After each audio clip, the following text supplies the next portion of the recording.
Welcome to the Imperium Forex daily video. Before we begin, it should be noted that any advice is of a general nature only and that your personal circumstances have not been taken into consideration. Hello everyone, my name is Rob Clayton and thank you for joining me to the end of the week webinar. And what an interesting week it's been.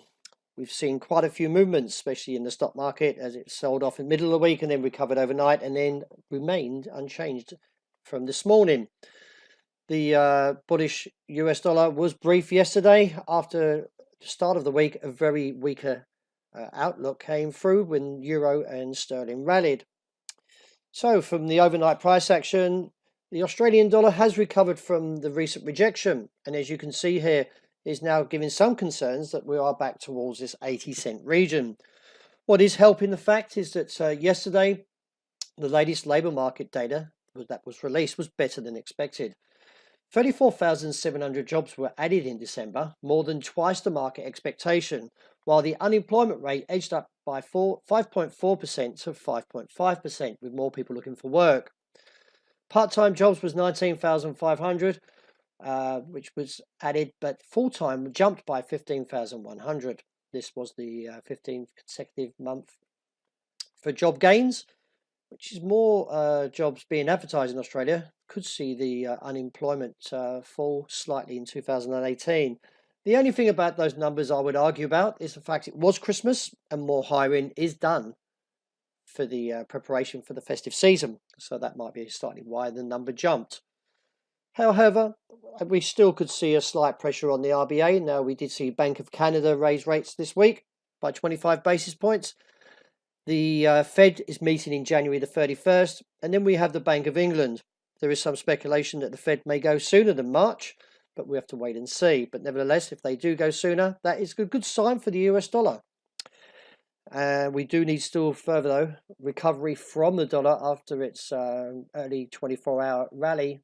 We're slightly given back. Now, overnight, the index fell to 19, and with the previous low being 89.94. As I mentioned, the Australian dollar is back at 80 cents and challenging this level of 80.15. Overall, be aware if you're trading from the long side, there is divergence from the RSI. The stochastic is overbought and the histogram for the MACD is going sideways. If a bull trap is laid, now what I mean by that is if as the price goes up, the indicator is actually dropping down, as you can see here with the RSI. Therefore, I don't support this level, and if the bull is trapped, then the market will be find itself in a situation where it's bought above the bought at the highs, and we should see a drop back towards 79.30.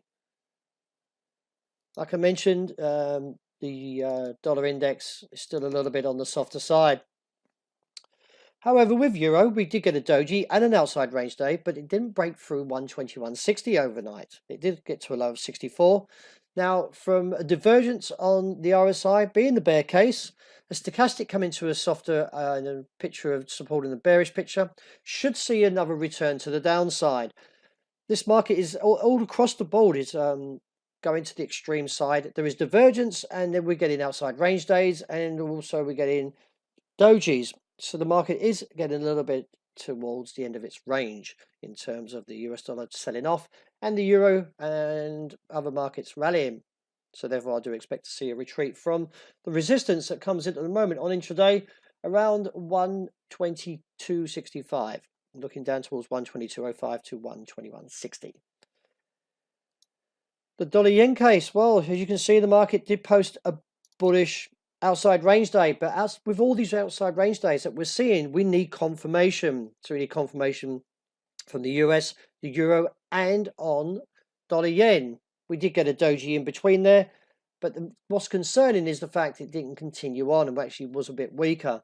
The support on the day comes in at 110.65 as minor, with 110.30. I do expect to see a further recovery because the MACD is supporting for a rise, as with the stochastic also breaking over into a bullish cuts does suggest that we should see a rally up towards the target at this stage at 111.8085.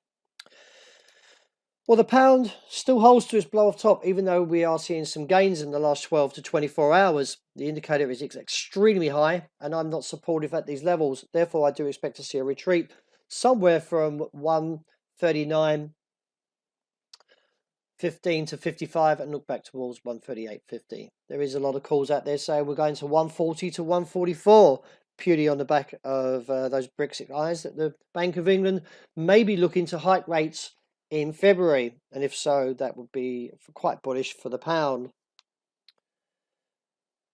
Well, the gold story is still holding to its bearish outside range day, and we did get a little bit of confirmation, but it ended up being a doji. But nevertheless, the MACD is supportive to the downside, as well as the RSI and also the stochastic. After carving out a 4-month high of 1,345, I do expect to see weakness since it plummeted to 24, and that's where the support is. Gold outstandingly has surged nearly 12% in the last 12 to 14 months, recording its strongest gains since 2010. The performance is particularly notable last year when the Fed started hiking rates, along with strong global equity markets. It's put a bit of support in this trend since rebounding from 1,236. However, with the pause coming in now from the rejection of 45, we could see a pullback to 1,312 before the initial rally. The rally has also contributed to a weaker US dollar, as we well know, but also with the safe haven buying, which provoked by a heightened geopolitical tension, which is a little bit on the quiet side. But nevertheless, I do expect to see, with a broader picture, rebounding from 1,312, and most probably my target for this year holding to 1,375. So look for the dips, because I expect to see a bounce. And to wrap up with oil, well, you can see here the market is weak, and also so are the indicators as it breaks down slightly overnight. Now I am looking back towards $62.60 with a cap seen around $64.40. So the negative picture is still holding for oil. So that wraps up for today. Thank you very much for joining me. I hope you have a great weekend and a wonderful day also.